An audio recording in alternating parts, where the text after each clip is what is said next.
Olá, bom dia. Você vai ver no Câmara com Notícia. No plenário, houve embate entre deputados que pedem o afastamento do deputado Valdir Maranhão da presidência da Casa e os que defendem a permanência dele. Daqui a pouco, às 10 horas, tem reunião de líderes para tentar definir a pauta de votações. Do Salão Verde, ao vivo, Carolina Nogueira. E a pauta do plenário continua trancada por 4 medidas provisórias. No corredor das comissões, também ao vivo, Mariana Pschitik. O ministro da Saúde é o primeiro do governo Temer a vir à Câmara. Ele vem daqui a pouquinho na Comissão de Seguridade Social e Família. Hoje é quarta-feira, 18 de maio, agora em Brasília, 9 horas e 1 minuto. Esses são os destaques do Câmara com Notícia, que está começando agora. A primeira sessão deliberativa da Câmara, sob o comando do presidente em exercício da Casa, acaba sem votação e com protestos. Líderes partidários discursaram contra e a favor da permanência do deputado Valdir Maranhão na condução dos trabalhos. Deputados do PSDB, do DEM e do PPS pediram uma nova eleição para a presidência da Casa e condenaram a decisão de Maranhão de cancelar a sessão de votação do impeachment. O PT defendeu que não há previsão legal para o afastamento de Maranhão. Aqui nós temos uma realidade que o presidente em exercício, Valdir Maranhão, precisa contar nessa casa, independente de orientação partidária, com o ambiente necessário, presidente Maranhão, para a condução dos trabalhos na casa. Foi dito aqui há pouco que há parlamentares que pretendem, ao arrepio da lei, sacar a presidência da Câmara. Então, é golpe contra a democracia, é golpe contra as conquistas populares, é golpe contra a lei que estabeleceu com o afastamento de Eduardo Cunha a obrigatoriedade do vice assumir. Temos um presidente afastado que, por vias de terceiros, continua governando e mandando na Câmara dos Deputados. E vocês deram sustentação a eles o tempo todo. Eu estou com a palavra, deputado. Respeite. Senhor Valdir Maranhão, Vossa Excelência pode sair desta cadeira fazendo um bem para o Brasil. Vossa Excelência não tem condições de dirigir a Câmara dos Deputados. 12, 2038, 2004 e 454, 2009. Só existem 3 formas regimentais e constitucionais de ter nova eleição para presidente. A primeira é se Eduardo Cunha renunciar.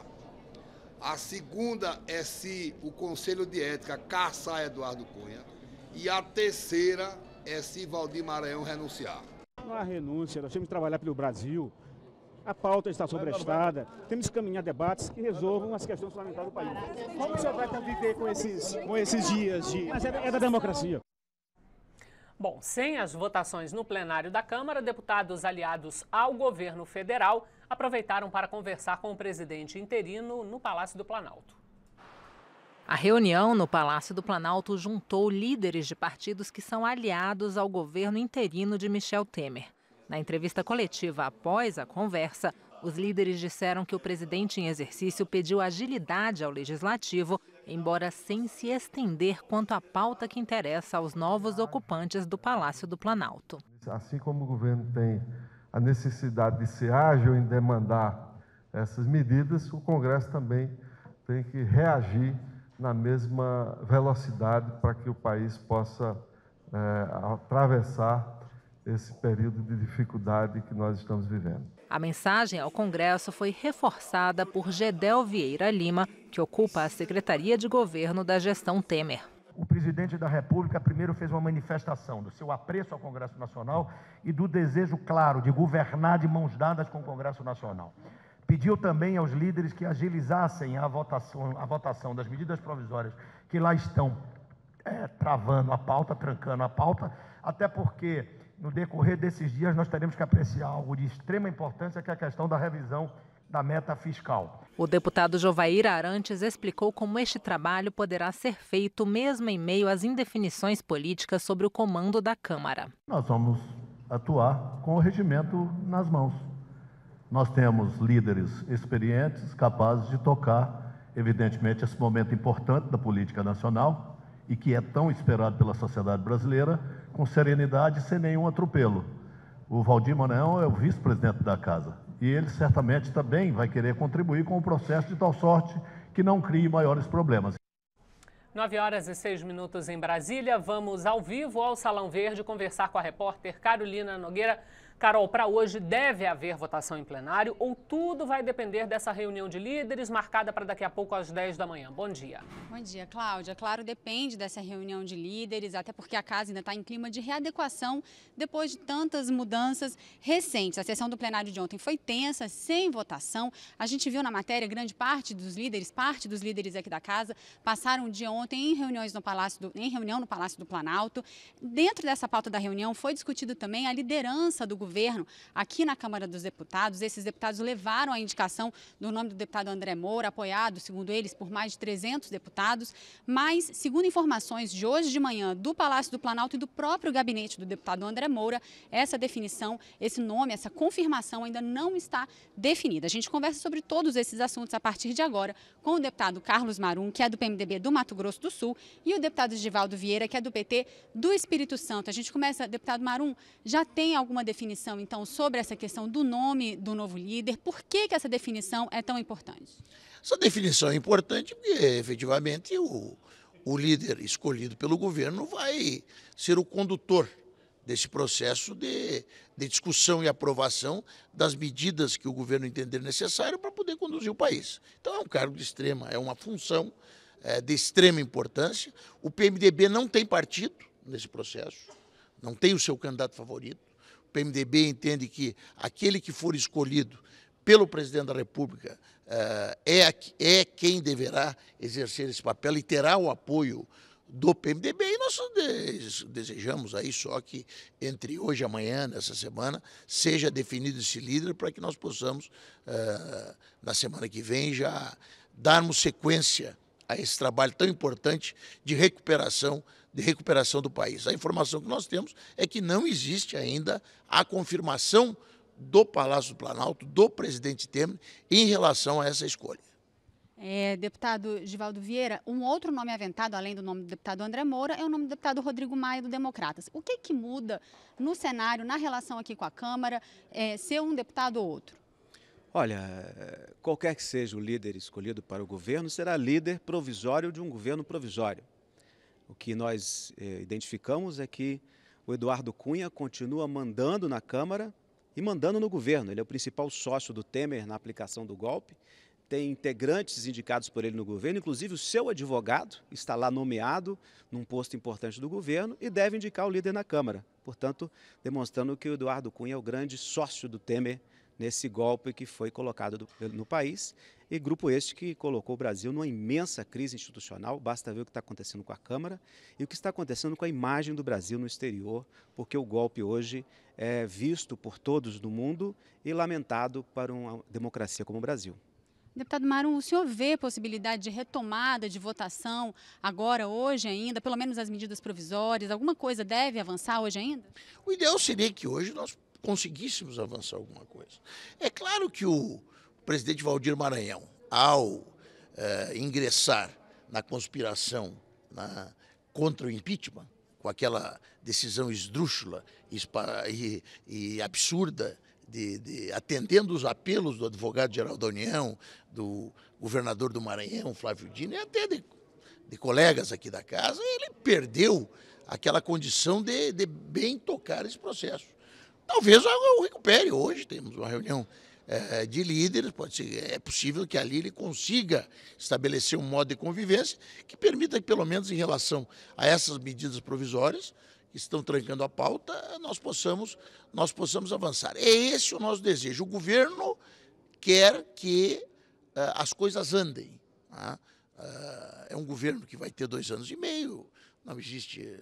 Eu até reconheço o bom ânimo do Partido dos Trabalhadores em pensar em voltar a governar. Não quero questionar esse assunto. Claro que tenho a mais absoluta convicção, porque eu não acredito que o STF é golpista, o Brasil todo é golpista nesse momento. Quer dizer, se essa cantilena ela tende a a se esvair, mas nós queremos que o governo quer que as coisas aqui na casa andem. Com a oposição fazendo oposição e a situação fazendo o país andar. É isso que nós desejamos nesse momento e por isso torcemos até para que o presidente interino Maranhão seja bem sucedido hoje nessa reunião de líderes que vai ocorrer daqui a alguns minutos ali na sala da presidência. Deputado Givaldo, o que o senhor espera dessa reunião de líderes, da condução dessa presidência interina aqui da Câmara? O senhor acredita em votação hoje ainda? Muito difícil avançar algo aqui na Câmara, dada a crise que se formou a partir do golpe e com o posicionamento agressivo daqueles que aplicaram o golpe e agora querem aplicar um segundo golpe, tirando o vice-presidente, que regimentalmente responde no afastamento do presidente. Então, acho que dificilmente vai se votar algo.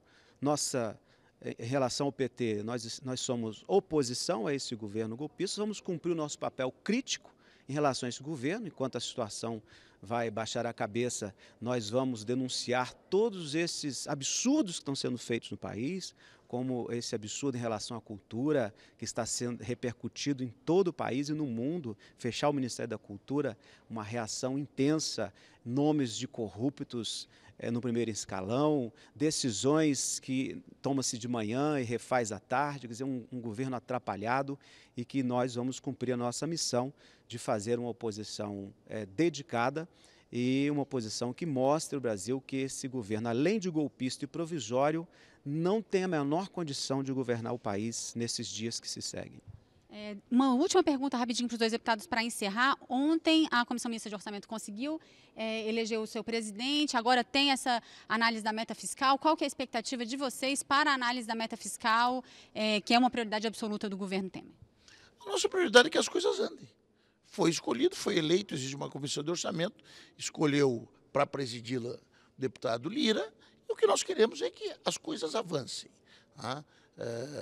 Respeitamos o papel do PT de fazer oposição, mas não vamos, de forma alguma, abaixar a cabeça, ao contrário, estamos altivos no sentido de ter estabelecido um governo de salvação nacional. Esse é o modelo. O que nós temos hoje é o governo de salvação nacional que tenta impedir que o Brasil efetivamente se destrua completamente, porque esse era o rumo estabelecido na viagem desse avião no qual todos voamos, que é o Brasil. O Brasil estava embicado para explodir frente ao chão e nós estamos agora oferecendo uma alternativa à população. Desagradamos o PT? Não poderia ser de forma diferente, mas vamos seguir em frente porque é isso que o Brasil precisa e é isso que o Brasil quer. E a casa fez o que o país e o povo brasileiro desejavam. Deputado Givaldo, como o PT, como a oposição, agora esse atual governo, vai se comportar na análise da meta fiscal? Olha, nós vamos cumprir o nosso papel de oposição, não vamos dialogar em nada com esse governo, porque não reconhecemos. E é um governo que, na verdade, não é de salvação nacional, é um desastre nacional. É um governo para ricos e contra os pobres. Um governo que ataca o Sistema Único de Saúde, já anuncia o corte de 10 mil médicos do Mais Médicos.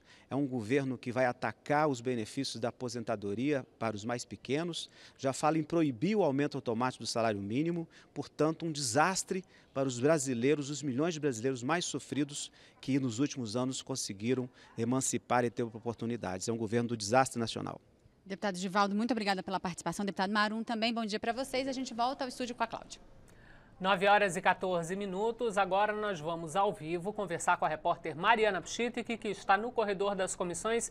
Mariana, bom dia. Qual o seu assunto? Bom dia, Cláudia. Aqui no corredor das comissões, uma quarta-feira que promete muitas reuniões deliberativas das comissões permanentes e algumas audiências públicas. Agora nós vamos falar da Comissão de Defesa do Consumidor, que faz uma audiência pública daqui a pouco, às 10, para discutir um assunto muito popular que interessa muita gente, que é a questão da franquia, possibilidade de franquia no uso da internet fixa, que estava sendo discutido, aventado por empresas de telefonia. Nós vamos conversar com o deputado Marco Tebaldi, do PSDB de Santa Catarina, que é o presidente da comissão, um dos que pediram essa audiência de hoje. Deputado, bom dia. Qual que é o objetivo da comissão? Bom, nós fazermos um amplo debate, uma discussão aqui sobre esse tema muito importante, que tenha atingido muitas pessoas aí e está em discussão, né, na sociedade, no Brasil como um todo. A ideia é que a gente possa, hoje aqui, né, com várias representações presentes, né, a gente possa extrair um caminho, um encaminhamento para a gente solucionar esse problema. Em termos de defesa do consumidor, deputado, direito do consumidor, quanto mais acesso à internet, melhor, né? Lógico, nós vamos defender aqui o uso ilimitado, né? Vamos querer que a internet ela possa ser expandida para o maior número possível de pessoas, especialmente até nos casos das pessoas mais carentes, né? Então nós vamos debater muito. Eu acho que esse é um momento especial, né? Nós estamos iniciando os trabalhos aqui na comissão e por isso tem aqui 10 representantes que vai dar para fazer junto com a comissão, até porque é um desejo, não é só um desejo do presidente, de alguns deputados, mas é o desejo de praticamente toda a comissão que a gente faça esse debate mais profundo, mais abrangente e que encontramos uma saída. Entre os convidados estão representantes das empresas, não é, deputado? Já é possível vislumbrar aqui na comissão algum tipo de projeto de lei para garantir mais acesso à internet em todo o país? Estarão presentes as empresas, está presente o sindicato das empresas, está presente a Secretaria Nacional de Defesa do Consumidor, né? Tem as ONGs, Intervozes, tem o comitê da internet, né? Então vai ter bastante gente. E daqui eu imagino, né? Vamos ver o que vai acontecer, que a gente possa ter então um encaminhamento para termos, se possível, um projeto de lei que possa nascer aqui e que depois ele tramite aqui na Câmara e vire lei e através disso possa então clarear, possa ajudar as pessoas, que o nosso foco aqui sempre é as pessoas, é o cidadão, né? Essa comissão aqui é a comissão do cidadão, né? Por isso que ela é bem abrangente. Ok, deputado Marco Tebaldi, obrigado pela entrevista, boa audiência pública. Cláudia, daqui a pouquinho a gente volta aqui do corredor das comissões com mais informações das comissões da Câmara.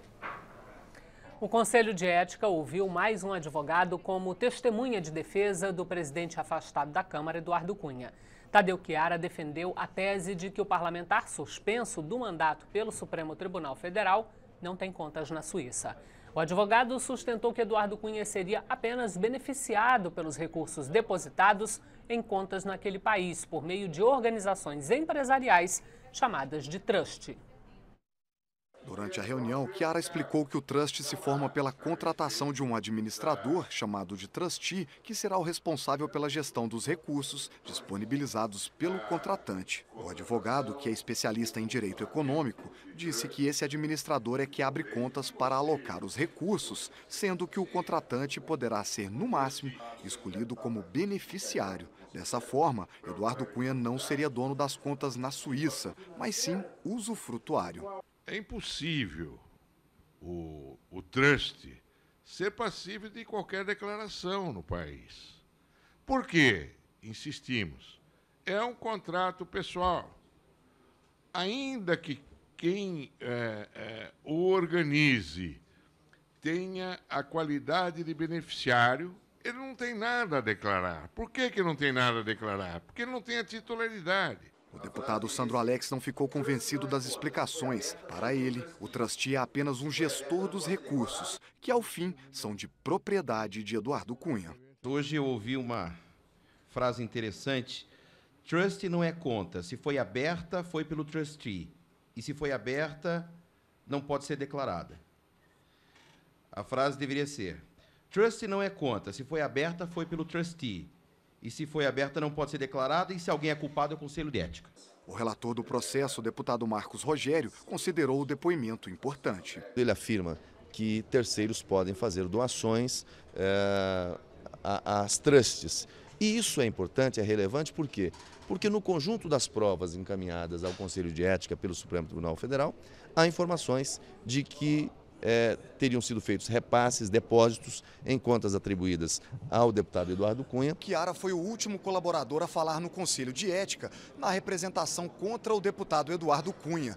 Na próxima quinta-feira, o próprio Cunha deverá vir ao Conselho prestar esclarecimentos. A vinda do parlamentar já foi confirmada pelo advogado de defesa. Não é testemunha que vai fazer prova que precisa ser provada materialmente. Tem conta ou não tem conta, não é testemunha que vai fabricar uma prova dessa. Mas o meu cliente acha que existe a necessidade de uma defesa política e eu tenho que respeitar. Bom, hoje o Conselho de Ética volta a se reunir. Os deputados poderão decidir sobre a regra de substituição de membros integrantes do colegiado. Uma corrente defende que os líderes partidários têm o direito de indicar os substitutos aos deputados que se afastam do órgão. Outra corrente defende que só os deputados suplentes podem assumir as vagas deixadas pelos titulares. Nós vamos voltar ao salão, ou melhor, ao corredor das comissões para conversar com a repórter Mariana Pschittick, porque hoje, Mariana, tem ministro do novo governo, do governo interino, vindo aqui à Câmara conversar com os deputados. É isso? É isso, Cláudia. Estamos agora aqui na frente do plenário 7 da Comissão de Seguridade Social e Família. Vamos entrar? É o ministro da Saúde, Ricardo Barros, que é deputado eleito pelo PP do Paraná, que vem aqui conversar sobre assuntos da pasta, assuntos polêmicos. Ele que já deu entrevistas que deram o que falar recentemente, desculpa, deputado, aqui nos jornais nos últimos dias. Estamos aqui, a Comissão de Seguridade já está bem cheia, há manifestantes, pessoas interessadas da sociedade civil. O deputado Paulo Folleto, do PSB do Espírito Santo, está aqui já esperando há muito tempo, né, deputado? Qual que é a sua expectativa para a audiência pública, para a conversa daqui a pouco com o ministro da Saúde? Nós temos consciência de que a situação da saúde não é das melhores. Exemplo é a gripe que nós estamos vivendo. Lá no Espírito Santo já morreram 15 pessoas, mais do que o surto de meningite que nós tivemos aí, meningite meningocócica, que era considerado a mais grave. E o Estado brasileiro patina nessa condição. Por quê? Porque nós desmobilizamos um setor maravilhoso que nós tínhamos, que era a perfeição praticamente, considerada a perfeição mundial, que era o sistema de vacinação brasileiro, assim como o sistema de transplante, assim como o sistema de atendimento hospitalar, ambulatorial. Então, nós sabemos da dificuldade, sabemos que o orçamento é curto. O que nós esperamos do ministro é que ele parta para uma organização do sistema, qualificar a gestão e valorizar o emprego do recurso financeiro. Nós ainda temos muita perda de dinheiro por uma má gestão e ainda, infelizmente, por uma participação do processo de corrupção que praticamente ingressou no sistema público brasileiro. A nossa esperança é que o Ricardo, pela experiência parlamentar, consiga ter a sensibilidade, né, fundamental, a sensibilidade dos técnicos do Ministério, que são de altíssima qualidade, mas a sensibilidade política para que a gente valorize mais a gestão. Não há muito dinheiro, não há dinheiro para se aportar. Nós vamos votar daqui a hoje ou amanhã uma consolidação de déficit orçamentário. Então, não tem dinheiro para botar a mais, que é o grande pedido. Mas se nós qualificarmos a gestão, diminuirmos as perdas e acabarmos com a corrupção, que é o objetivo final do processo político, sem dúvida nenhuma nós teremos uma qualidade melhor na prestação de serviço de saúde à população brasileira. Deputado, outro assunto que deve repercutir hoje aqui, entrevistas do ministro da Saúde no início da semana sobre o tamanho do SUS, já até voltou atrás em algumas declarações. Como é que o senhor acha que vai ser abordado isso na audiência pública aqui hoje na Comissão de Seguridade? Eu acredito que o ministro, quando ele falou o tamanho do SUS, porque não está tendo condições de pagar todas as obrigações. O processo de judicialização também desestruturou muito. Coisas que não estão programadas no pagamento e que, por uma canetada judicial, você tem que pagar, situações que não estão previstas. Isso também faz um desequilíbrio financeiro. Então, aproximar a gestão dos juízes, dos promotores, para que a gente diminua, até fazer um esclarecimento dessas questões. Já foi sugestão dessa comissão aqui, uma relação mais saudável com o judiciário, para você não ter uma judicialização tão violenta que desestruture qualquer secretaria municipal, estadual ou governo federal. E o SUS não pode regredir. As conquistas que nós temos não podem regredir. Quando ele disse o tamanho, talvez seja nesse sentido, eu acho que qualificando a gestão, vigiando melhor a aplicação dos recursos, sem dúvida nenhuma, o mesmo recurso que nós temos, já que não dá para ter dinheiro extra nesse momento, dá para fazer muito mais coisa. Ok, deputado Paulo Folleto, obrigada pela entrevista. Boa reunião na Comissão de Seguridade Social, que está marcada para as 10. Cláudia, daqui a pouco eu volto com mais informações do corredor das comissões. 9h25 em Brasília. A CPI que investiga a máfia do futebol no Brasil recebeu o empresário e pai do jogador Neymar Júnior. Ele rebateu acusações de sonegação de impostos. O convidado Neymar da Silva Santos fez uma exposição sobre os contratos entre os jogadores e os clubes de futebol no Brasil. Falou especialmente sobre o direito de imagem, que há muito tempo representa a maior parte do dinheiro que o seu filho Neymar Júnior recebe como jogador de futebol. Esses recursos vão para uma empresa montada por ele e pela mãe do atleta, quando Neymar Júnior ainda tinha 14 anos. Por causa disso, disse o empresário, a família está sendo acusada de sonegar impostos. A Receita Federal quer cobrar sobre esses recursos o imposto de renda que é pago como pessoa física e alega que ele criou a empresa para pagar menos como pessoa jurídica. O pai de Neymar disse que não havia como prever isso na época da criação da empresa. Eu não era bidu em prever se o Neymar, aos 14 anos de idade, poderia ser o maior potencial de imagem hoje, o maior representante não só no Brasil, mas no mundo inteiro, o maior captador de patrocinadores e uma personalidade só. O empresário apresentou a sua parceria com o filho Neymar Júnior como um exemplo de gestão de carreira que deve ser seguido no futebol brasileiro. E isso irritou o deputado Major Olímpio. Eu confesso, quando eu vi o convite, pensei comigo, é para haver um posicionamento da CPI sobre as acusações que são feitas em relação ao seu Neymar e o atleta Neymar, que são acusados pelo governo brasileiro, hoje, da sonegação de 192 milhões de reais. Está na relação da fiscalização sobre o fisco brasileiro imputar isso sobre a gente. Ainda a justiça não foi feita. A justiça ainda não determinou nada. E nós pagamos, como empresa, mais do que a fiscalização está nos cobrando. Mas para o relator, que fez o convite ao empresário, a discussão contribuiu para os trabalhos da CPI. Foi muito importante essa colaboração do Neymar pai, como ele se diz, né? Porque a CPI a gente não vai só não investigar, né? Nós vamos investigar, mas também vamos deixar aqui um legado para o futebol, né? Ele é pai de jogador, ele é empresário de jogador, do filho, né? Então essas polêmicas todas, né, que tiveram desde o começo, né, sobre a lei do passe, sobre a agente FIFA, né? Então nós entendemos que na CPI que era importante isso, esclarecer isso. Na CPI do CARF, que investiga irregularidades no Conselho Administrativo de Recursos Fiscais do Ministério da Fazenda, o advogado Mauro Marcondes se negou a responder às perguntas dos deputados.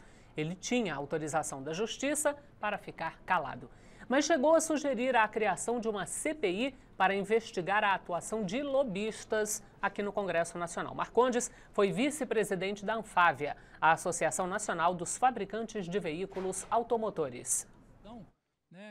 Mauro Marcondes Machado foi condenado pela Justiça Federal a 11 anos de prisão. Ele é acusado de intermediar o pagamento de propina pela aprovação de 3 medidas provisórias entre 2009 e 2013 para beneficiar empresas do setor automobilístico.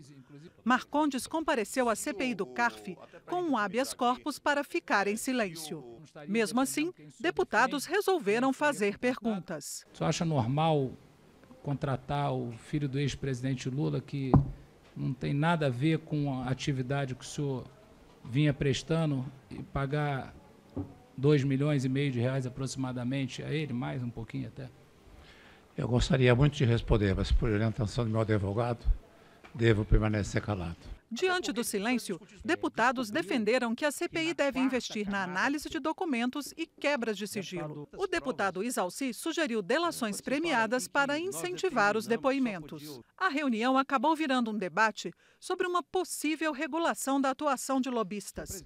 Mauro Marcondes disse trabalhar no Congresso há 58 anos e chegou a sugerir que os deputados instalem uma CPI para investigar o lobby no país. Eu falarei à vontade para os senhores sobre toda a minha experiência, sobre toda a minha vida profissional. Quem faz lobby não corrompe. Não corrompe. Certo? Não precisa corromper. Vários projetos sobre o lobby tramitam na Câmara. Para o presidente da comissão, sugestões para a regulamentação podem ser uma contribuição do relatório final da CPI. É uma prática antiga, né? Seria muita hipocrisia minha não reconhecer que existe lobby. Então nós precisamos dar transparência a esse lobby. Nós só daremos transparência se houver uma legislação para que as pessoas possam, com a luz da legislação, aparecer fazendo esse papel. Ao final da reunião, os deputados ainda tentaram votar novas convocações, mas não houve quórum para aprovar a vinda do empresário André Gerdau, indiciado pela Polícia Federal na Operação Zelotes. Amanhã, a CPI volta a se reunir para ouvir depoentes e tentar votar requerimentos. Vamos voltar ao corredor das comissões, porque Mariana Pschittig nos traz informações agora sobre a Comissão Mista de Orçamento. Quais são as informações, Mariana? Isso, Cláudio. Depois de alguns dias de disputa e articulação política, a comissão ontem elegeu o presidente, que é o deputado Arthur Lira, do PP de Alagoas.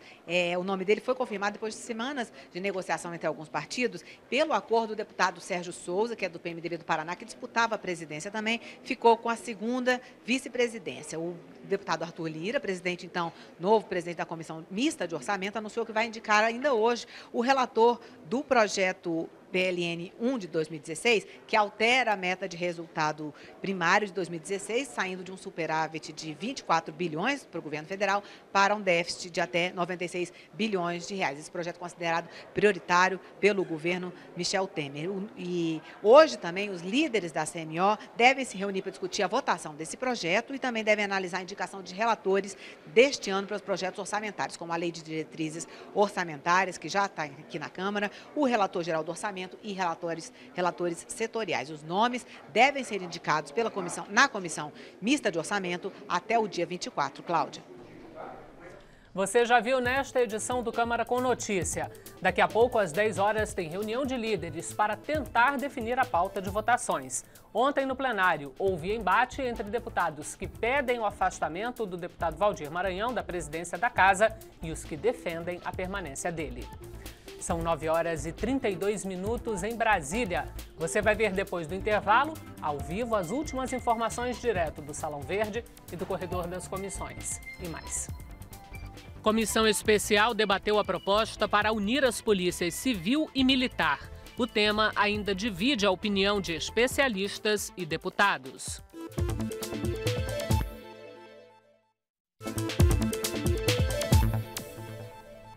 São 9 horas e 34 minutos em Brasília. O Câmara com Notícia está de volta para informar que a comissão especial, criada para debater a Lei de Responsabilidade Educacional, se reuniu para ouvir representantes da área e discutir o parecer do relator.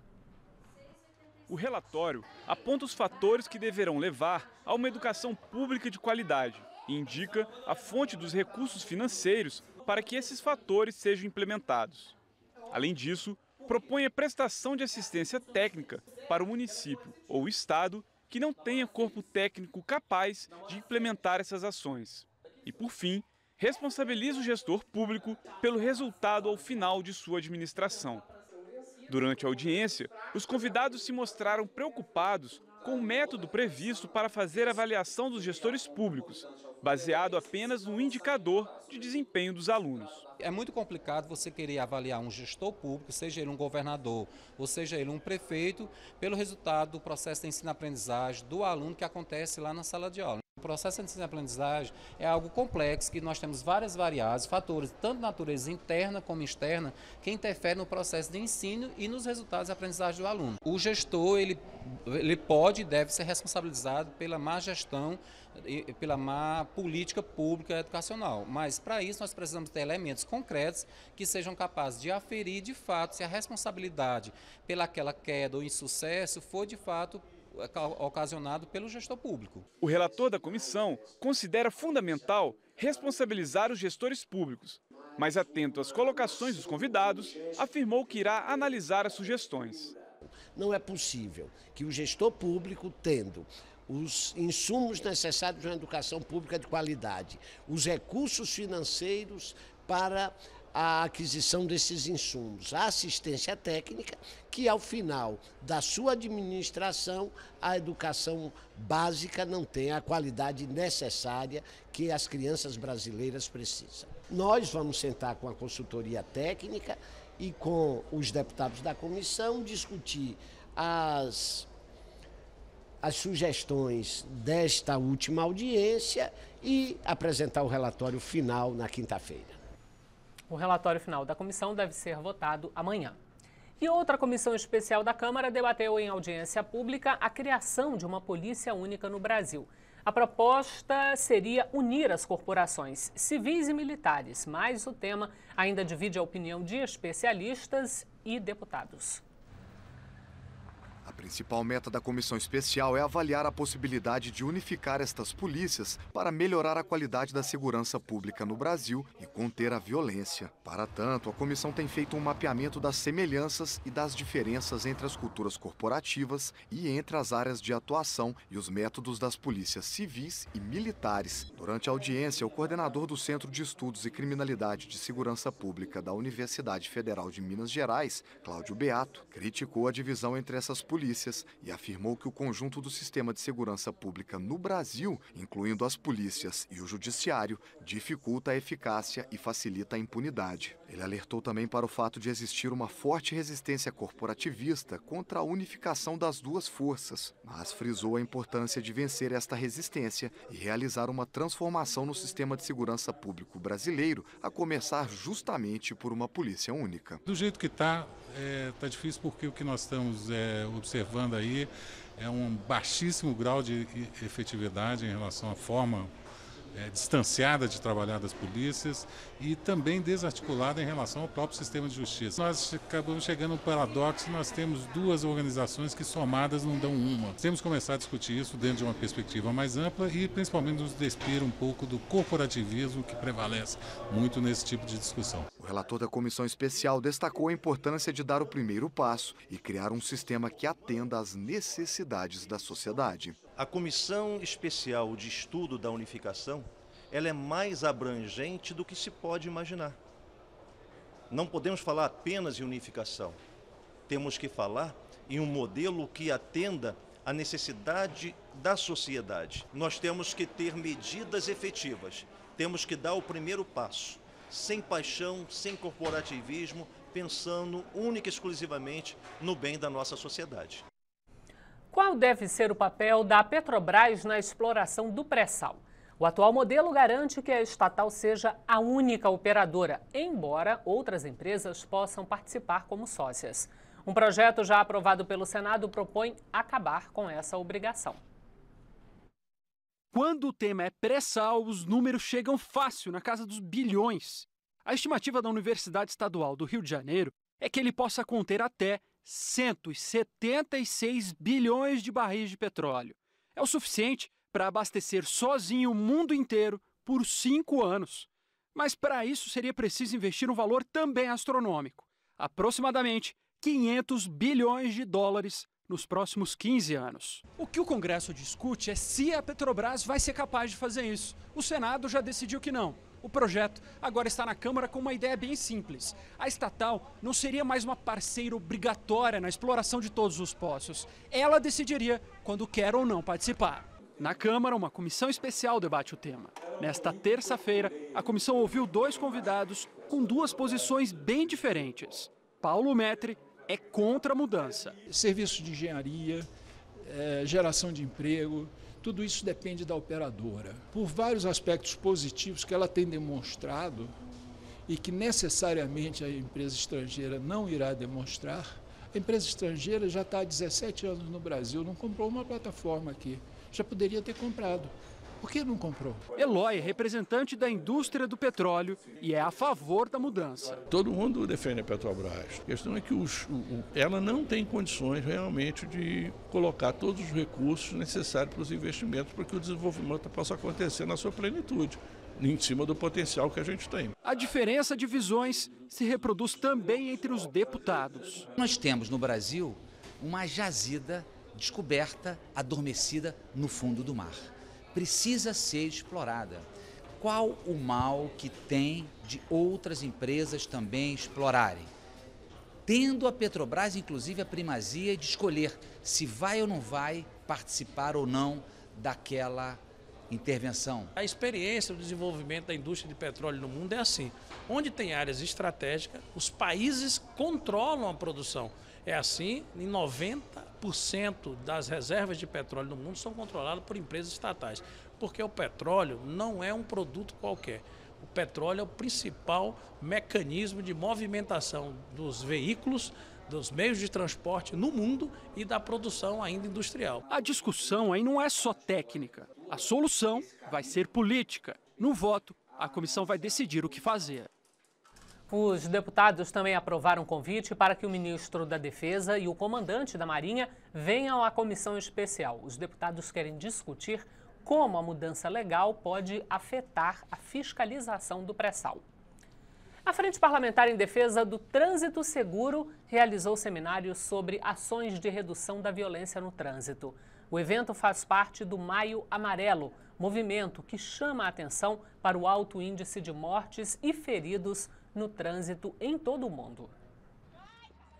No Brasil, 43 mil pessoas morrem em acidentes no trânsito por ano, segundo o Observatório Nacional de Segurança Viária. Em 10 anos, foram 500 mil de pessoas. Com o objetivo de discutir um plano para reduzir em 50% essas mortes, a Frente Parlamentar em Defesa do Trânsito Seguro e a Comissão de Viação em Transportes promoveram um seminário Urbanidades. Este especialista acha difícil chegar à meta de 50% proposta numa resolução da ONU para essa década, mas considera possível atingir percentuais mais realistas. Nós completamos 5 anos aí da década. Infelizmente o Brasil não conseguiu avançar nos tais 50% de redução, muito pelo contrário.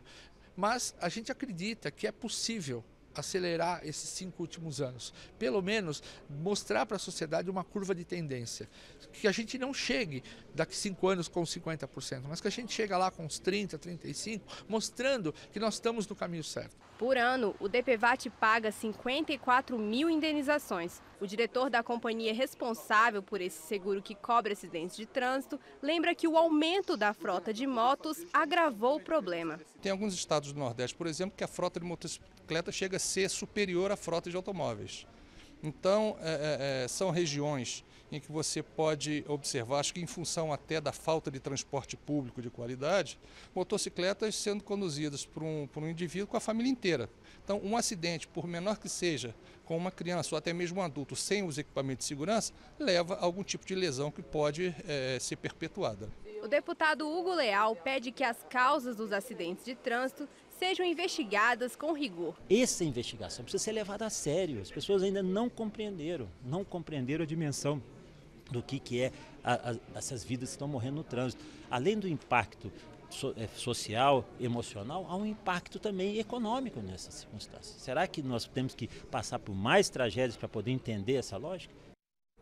A Câmara analisa projetos de lei que pretendem assegurar às advogadas gestantes alguns direitos que outras profissões já têm garantidos. Mas não há consenso nem mesmo entre as profissionais da área. Entre os projetos que tramitam, existem diferenças importantes. Atenta a isso, a vice-presidente da Ordem dos Advogados do Brasil do Distrito Federal, Daniela Teixeira, que enfrentou problemas para exercer seu trabalho durante a gestação, defende o foco em alguns pontos principais. Alguns projetos falam em 4 meses de suspensão de prazo, que a gente entende que aí sim fica inexequível, o cliente vai preferir ter outra advogada do que aquela que está grávida. Existem projetos que estendem ao pai advogado, que a gente também acha que vai dificultar. É um típico caso em que o ótimo é inimigo do bom. Para nós o bom já está ótimo. Não precisa de fato 4 meses, não precisa estender para o pai. 30 dias após o parto é um período razoável. Nós somos autônomos, nós já estamos acostumadas a matar um leão por dia. Nós queremos simplesmente 30 dias. A advogada gestante está enfraquecida e ela precisa da força da lei do lado dela, dizendo que ela vai ser tratada com prioridade, ela vai ser a primeira a falar na sustentação oral, ela vai ser a primeira audiência do dia, ela vai parar o carro aqui perto. Sem a força da lei, o bom senso sozinho não tem conseguido garantir às advogadas grávidas a situação que elas merecem, de respeito. A deputada Ana Perugini, autora de um desses projetos, destaca a importância de haver legislação que regule esses direitos. É algo que normalmente deveria ser o óbvio, né, o reconhecimento disso, mas isso não está registrado ainda nem no nosso Código de Processo Civil e nem no Estatuto da Ordem dos Advogados do Brasil. Então eu espero que aquilo que já deveria existir de fato aconteça na materialidade da lei e na formalização da lei, para que a gente possa deixar de cometer injustiças em relação à mulher que exerce a profissão como advogada hoje no Brasil. Vamos voltar ao Salão Verde para as últimas informações com a repórter Carolina Nogueira. Cláudia, daqui a pouquinho às 10 horas da manhã tem reunião de líderes com o presidente da Câmara para tentar definir então uma pauta de votação, sessão ordinária às 2 da tarde, como a gente falou mais cedo, 4 medidas provisórias trancam a pauta de votação, a 712, que define ações de combate ao mosquito transmissor do Zika vírus, chikungunya e dengue. As outras 3 MPs são a 706, que amplia prazo para prorrogar concessões de distribuidoras de energia, a 708, que devolve à União alguns trechos de rodovias que tinham sido passados para as mãos dos estados, e a 715, que libera 316 milhões de reais para o Plano Safra. Tem outros assuntos polêmicos, como, por exemplo, o reajuste do Judiciário, que também vão ser discutidas nessa reunião. Cláudia.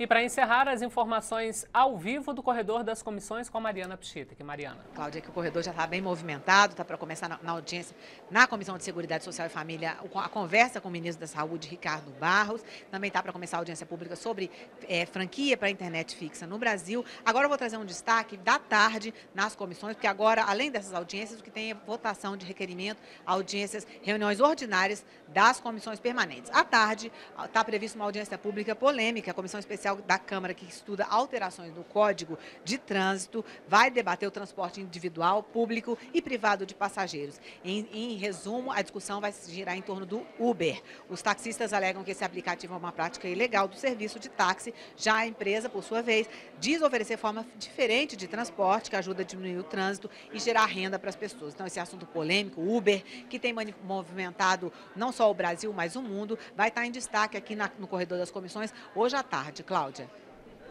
E nesta edição do Câmara com Notícia, você ficou sabendo que daqui a pouco, às 10 horas, tem reunião de líderes para tentar definir a pauta de votações. Ontem, no plenário, houve embate entre deputados que pedem o afastamento do deputado Valdir Maranhão da presidência da Casa e os que defendem a permanência dele. No Conselho de Ética, jurista afirma que deputado afastado Eduardo Cunha não tem contas na Suíça. Pai do jogador Neymar depõe na CPI da máfia do futebol e nega ter sonegado impostos. Esta edição do Câmara com Notícia está chegando ao fim. Nós podemos voltar a qualquer momento durante a nossa programação com mais informações para você.